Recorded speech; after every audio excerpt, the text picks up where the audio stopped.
Have you ever felt that strange emptiness after spending 2 hours scrolling through your feed? That feeling of, wow, I saw a ton of stuff and I don't remember anything. That's not just tiredness. That's a philosophical experiment happening in real time. You've just experienced in practice what Arthur Schopenhauer observed in 1820, watching the wealthy elite drinking champagne at parties in Frankfurt. He looked around and understood something disturbing. Nobody there was happy.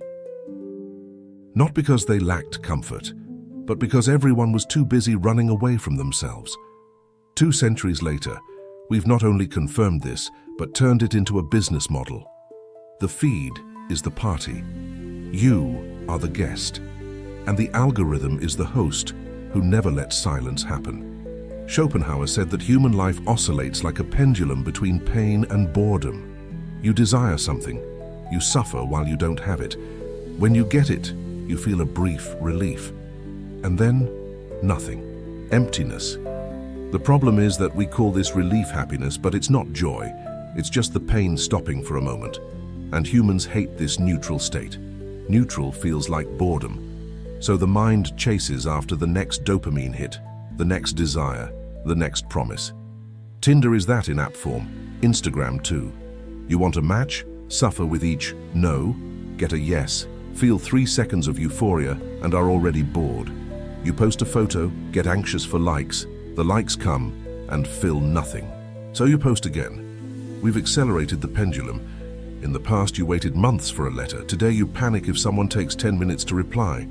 And the result of this optimization of desire? The most anxious, depressed, and medicated generation in history. Big tech companies don't sell happiness. They sell temporary relief from unhappiness, exactly as Schopenhauer predicted. Each scroll is a silent promise that the next video will be better. Each swipe suggests that the next person might be the right one. And you believe it, because the alternative is to sit with emptiness and admit that maybe there isn't that next person who will solve everything. Now do a mental exercise with me. Think about the thing you wanted most 5 years ago, that thing you swore would change your life. A job, a body, a person, money, status. Now answer honestly. When you got it, did it make you permanently happy? Or did another goal take its place soon after? Research with lottery winners shows that people who win millions return to their previous level of satisfaction in a few months. Not years, months.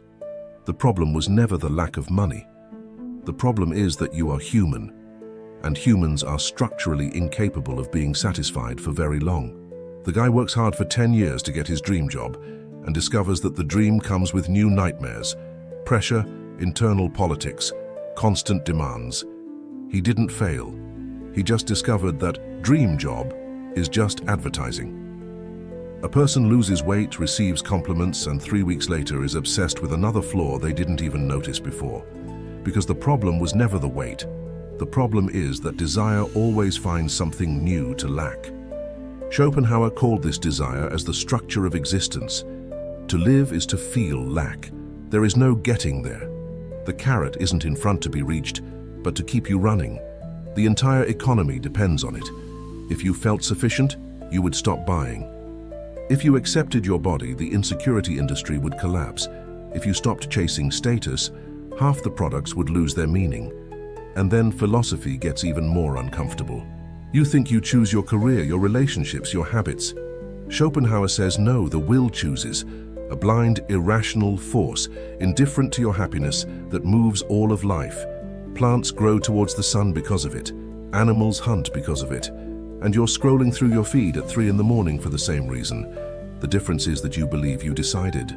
Much of your life revolves around sex, attraction, validation. The clothes you choose, the body you want to have, the photos you post, the joke you rehearse. Strip away the cultural layer, and you're doing exactly what a peacock does when it spreads its tail. Will didn't invent romantic love. It invented you to execute its plan. That's why passion seems so intense. Brain chemistry drugs you. You idealize.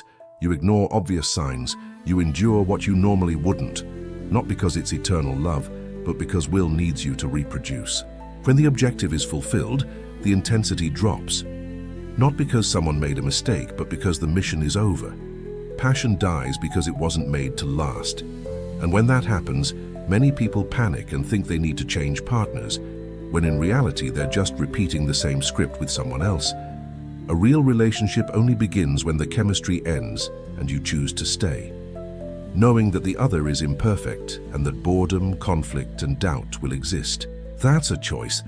The rest is biological propaganda. Faced with this scenario, Schopenhauer didn't just offer a diagnosis. He pointed out 3 possible temporary but real solutions. The first is art. When you are totally immersed in music, a film, a deep conversation, for a few minutes you stop desiring. You don't want anything. You just are. This aesthetic state is rare and liberating. The second is compassion. If everyone is trapped in the same condition, then the suffering of the other is not so different from yours. The billionaire and the beggar are on the same pendulum, just at different points. This doesn't romanticize pain, but breaks the illusion of separation. The third solution is the most radical, wanting less, not as punishment but as liberation, questioning which desires are truly yours and which were installed by culture, by comparison, by the algorithm. Each desire you eliminate is one less rope pulling you. So the final question remains, how to live knowing that permanent happiness doesn't exist. First, stop believing in that promise. It's not real. The best that life offers are moments of peace interrupted by pain and brief pleasures, and that's normal. Second, be honest with your desires. Would you still want this if nobody knew you had it? Third, practice wanting less on purpose. Less comparison, less performance, less need to prove something. That is power. Protect your moments of art, of presence, of silence, and practice compassion with others and with yourself. Everyone is dealing with this same game. This isn't a depressing philosophy. What's depressing is spending your whole life chasing a happiness that doesn't exist and dying thinking you failed. Schopenhauer doesn't offer you eternal joy, he offers honesty. And in a world built on false promises, honesty is the rarest form of freedom. So slow down a little. Observe the pendulum and consciously decide when you're going to dance and when you're just going to watch. If this has made you question at least one thing that seemed too obvious, then this video has already served its purpose. Now subscribe to the channel, not to seek cheap motivation, but to train your eye, to learn to perceive the invisible games that shape your desires, your choices, and your consciousness. Here we don't promise happiness, we promise clarity. And sometimes, clarity is worth more than any empty promise.